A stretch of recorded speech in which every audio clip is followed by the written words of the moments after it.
को लेकर जहां नीतीश कुमार और ममता बनर्जी इंडिया गठबंधन से एकदम से अलग हो गए हैं, वहीं यूपी में भी इंडिया गठबंधन में अब फूट पड़ती हुई दिखाई देने लगी है।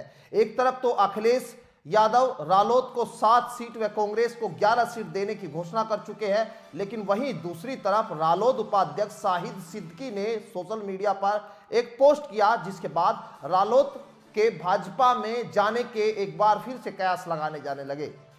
रालोद नेता ने लिखा कि कांग्रेस का सबसे बड़ा दुश्मन उसके नेतृत्व का अहंकार और अहंकार है। गांधी परिवार के बारे में भूल जाइए, इसके दूसरे तीसरे पायदान के नेता इतना अहंकारी व्यवहार करते हैं कि उनसे संपर्क करना मुश्किल हो जाता है। दूसरी ओर भाजपा में कोई अहंकार नहीं है और वह चुनावी लाभ के लिए अपने सबसे बड़े दुश्मनों को समझौता कर लेती है। अब रालोद के इस ट्वीट के सोशल मीडिया पर अलग अलग अर्थ निकाले जा रहे हैं। लोग कह रहे हैं कि बिहार में नीतीश के बाद अब जयंत चौधरी भी एनडीए में शामिल हो जाएंगे। ऐसा पहली बार नहीं हुआ है, उससे पहले भी रालोद के भाजपा के साथ शामिल होने की खबरें लगातार चलती रही। जब किसी नेता के इंडिया गठबंधन में अलग होने की खबरें सामने आती है तो उसमें सबसे पहले चर्चा रालोद मुखिया जयंत चौधरी की यहां पर होती है, क्योंकि पश्चिम उत्तर प्रदेश जाटलैंड में रालोद का अच्छा खासा प्रभाव है। और अब बिहार में सरकार ने जिस तरह से पलटी गई है, नीतीश सरकार जो है एक बार फिर एनडीए के साथ नीतीश कुमार शामिल हो गए हैं। उधर ममता बनर्जी यहां कांग्रेस को रैली तक करने की इजाजत तो पश्चिम बंगाल में नहीं दे रही है। तो यहां अब उत्तर प्रदेश में जो सबसे मजबूत कड़ी के तौर पर रालोद को बीजेपी के साथ देखा जाता है। और अब जो ये ट्वीट सिद्दीकी का आया है, इसको लेकर अब एक कयासबाजी शुरू हो गई है। लेकिन इसके मायने क्या है वो एक बार समझने की कोशिश करेंगे। और हमारे साथ वरिष्ठ पत्रकार केपी मलिक साहब जुड़ चुके हैं। मलिक साहब, आपका स्वागत है न्यूज 80 पर। और मेरा सवाल यही कि आखिर जो ये ट्वीट यहां पर आया है रालोद के उपाध्यक्ष का, इसको आप किस तरह से देखते हैं? देखिए राहुल, अगर पिछले कुछ दिनों से जिस प्रकार से राजनीतिक हलचल देश में चल रही है और भारतीय जनता पार्टी राम मंदिर के मुद्दे पे और दूसरे तमाम मुद्दों पे बढ़त बनाए हुए है, उससे कहीं न कहीं गठबंधन की जो एलाइज हैं उनमें भी हलचल है। सबसे बड़ी घटना आपने देखी कि जो महागठबंधन के सेनापति थे वही मैदान छोड़ के भाग गए और भारतीय जनता पार्टी के पाले में पहुंच गए जी। तो अगर किसी सेना का सेनापति ही भाग जाए तो वो सेना कैसे जीतेगी और उस सेना में किस प्रकार से खलबली मचेगी, उसका आकलन आप कर सकते हैं। उसी के तहत अगर हम उत्तर भारत के तमाम राजनीतिक दलों की बात करें तो उनको उसमें कुछ गिने चुने या चुनिंदा सियासी दल हैं जो एक लड़ाई लड़ रहे हैं और उनका चारा नहीं है भारतीय जनता पार्टी के साथ जाने का, उनकी मजबूरी है अलग रहना, वो तो रहेंगे। अन्यथा जिसके पास थोड़ा भी ऑप्शन है, थोड़ा भी मौका है, वो भारतीय जनता पार्टी के विजय रथ में सवार होने को आतुर है। अब इसमें दो सियासी दलों की मैं बात करता हूँ। अगर हम बिहार के आरजेडी की बात करें, लालू के दल की बात करें, तो वो किसी भी हालत में भारतीय जनता पार्टी के साथ नहीं जाएगा, इसीलिए उसको प्रताड़ित भी करने की बात उनके लोगों द्वारा कही जा रही है कि लगातार ईडी पहले लालू से पूछताछ कल 10 घंटे करी है, आज उनके बेटे को बुलाया गया है, उनकी दूसरी बेटी है उनको भी ईडी का नोटिस आ गया है। तो भारतीय जनता पार्टी का जो दमन चक्र चल रहा है उसके सामने सब जो है नतमस्तक है। अगर आप आरएलडी के उपाध्यक्ष के ट्वीट की बात करते हैं तो देखिए पिछले कई दिनों से कई सारे सूत्र हमारे बताते हैं, आरएलडी के कुछ लोग भी नाम न छापने नाम न बताने की शर्त पे हमें बताते हैं कि भारतीय जनता पार्टी के साथ जाना राष्ट्रीय लोकदल के नेता का और राष्ट्रीय लोकदल का भारतीय जनता पार्टी के साथ जाना एक अच्छा संकेत इसलिए माना जाता है कि केंद्र में और राज्य में भारतीय जनता पार्टी की सरकार है और किसी भी सियासी दल के लिए जिंदा रहना जरूरी तब होता है कि अगर वो किसी सत्ताधारी दल के साथ रहे। अगर वो लंबे समय तक सरकार से बाहर रहता है तो वो सियासी दल खत्म हो जाता है या बहुत कमजोर पड़ जाता है।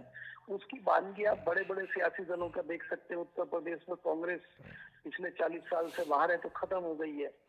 मायावती की पार्टी इतनी भारी भरकम पार्टी थी, आज खत्म होती हुई दिखाई दे रही है, सत्ता में नहीं है। तो अगर लंबे समय तक कोई भी सियासी दल सत्ता से दूर रहता है तो उसका अस्तित्व खत्म होने का आ जाता है।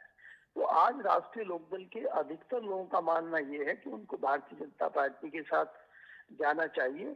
तो मुझे लगता है कि उसी मामले को देखते हुए हो सकता है ये ट्वीट आया हो। लेकिन एक मेरा मानना ये भी है कि हो सकता है पार्टी के लोग ये सोचें कि ये उनका एक निजी ट्वीट भी हो सकता है और वो किसी दूसरे एंगल से इस बात को कहना चाह रहे हो। लेकिन मैं इस बात को भी नहीं इग्नोर करना चाहता कि राष्ट्रीय लोकदल के लोग भारतीय जनता पार्टी के साथ जाने में कोई कोताही बरत रहे हैं या उनका कोई बहुत भारी भरकम विरोध है। क्योंकि आपने देखा है कि जब जब भारतीय जनता पार्टी और राष्ट्रीय लोकदल का गठबंधन हुआ है तो नतीजे बहुत अच्छे रहे हैं।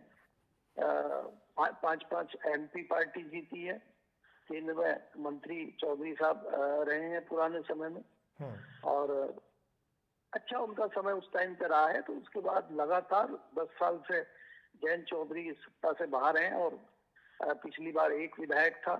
आज किसान आंदोलन की वजह से उनके 8 से 9 विधायक हैं और उन विधायकों में भी अगर किसी की राय आप जानते हैं तो उनमें कई विधायक ऐसे हैं जो ऑफ द रिकॉर्ड ये कहते हैं कि अगर हम भारतीय जनता पार्टी के साथ जाते हैं तो प्रदेश में हमारा अच्छा तालमेल होगा और हमें विकास कार्य अपने क्षेत्र में करने में सहूलियत होगी। जी राहुल।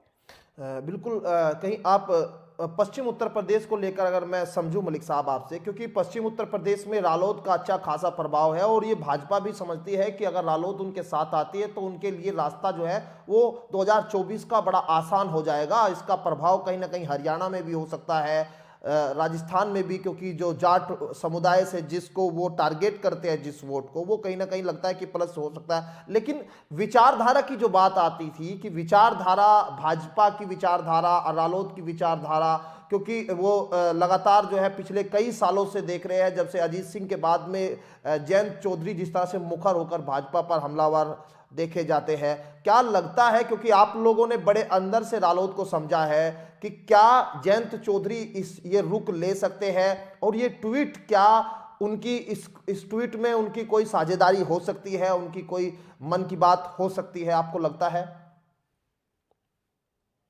देखिए राहुल, जैसा मैंने कहा, पहली बात तो ये है कि ये शाहिद सिद्दीकी का निजी ट्वीट है। अब इसमें कितना हमें RLD से जोड़ना चाहिए नहीं जोड़ना चाहिए ये बात अलग है। लेकिन आप जिस प्रकार से कह रहे हैं कि विचारधारा की बात कर रहे हैं, आज किसी भी सियासी दल की कोई विचारधारा नहीं है।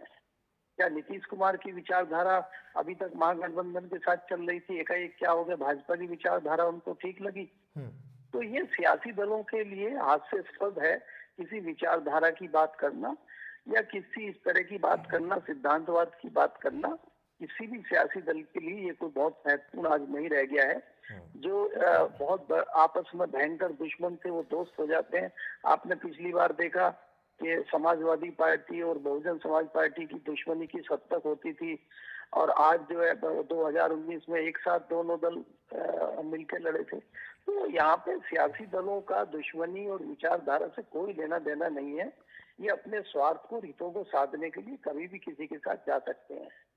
अब आप जो है, अगर आप किसी मतदाता की बात करते हैं पश्चिम उत्तर प्रदेश की या अधिकतर लोगों की बात करते हैं, आज जयंत चौधरी भारतीय जनता पार्टी के विपक्ष के खेमे में खड़े हुए हैं। उसके बावजूद जो है आप भी जानते हैं वेस्टर्न यूपी की हालत।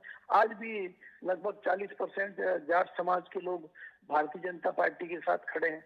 तो ये भारतीय जनता पार्टी के साथ उनकी विचारधारा कैसे मिल रही है? तो भारतीय जनता पार्टी की विचारधारा, अगर आप समाजवादी के साथ बात करेंगे तो समाजवादी के साथ राष्ट्रीय लोकदल की विचारधारा मेल नहीं खाती है।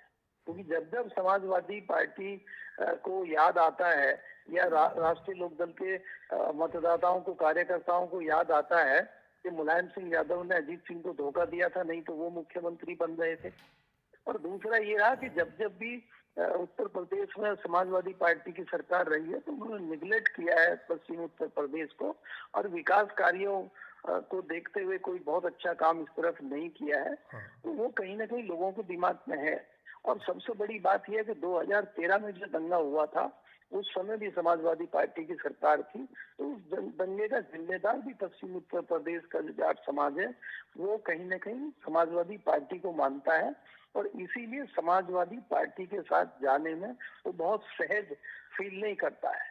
वो बात अलग है कि राष्ट्रीय लोकदल के साथ जाने में उसको समाजवादी पार्टी के साथ जाना पड़े, लेकिन मुझे नहीं लगता कि राष्ट्रीय लोकदल समाजवादी पार्टी के लोगों को बहुत ज्यादा वोट ट्रांसफर करा पाती है, नहीं करा पाती है। ये मुझे बहुत मुश्किल लगता है, क्योंकि सहज भी लगता है। वही लोग भारतीय जनता पार्टी के साथ सहज महसूस करते हैं, मुझे ऐसा लगता है। चलिए, बहुत शुक्रिया आपका तमाम बातचीत करने के लिए और जानकारी लोगों तक देने के लिए। और जयंत चौधरी, यहाँ ये सवाल उठ रहा है कि क्या अब इंडिया गठबंधन से अलग हो सकते हैं। हालांकि ये जो ट्वीट है जिसकी हम चर्चा कर रहे हैं, इसको निजी ट्वीट अगर हम कहें तो शायद गलत नहीं होगा, क्योंकि अभी यहाँ शाहिद सिद्दीकी का जो ये ट्वीट आया है वो आपके सामने हम एक बार दिखा रहे हैं। इस ट्वीट में साफ तौर पर आप देख सकते हैं कि यहाँ ये कहा गया है कि कांग्रेस जो है वो अहंकारी पार्टी है, उनके दूसरे तीसरे नंबर के पायदान के जो नेता है वो उनसे मिलना बड़ा मुश्किल हो जाता है।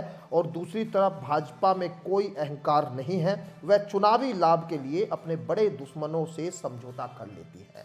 रालोद के उपाध्यक्ष है शाहिद सिद्दीकी, जिनका ये ट्वीट यहाँ पर आया है। ये ट्वीट जो है उसके बाद सोशल मीडिया पर अब चर्चा इस बात को लेकर हो रही है कि रालोद का अगला जो रुख है क्या वो इंडिया गठबंधन से अलग हो सकते हैं।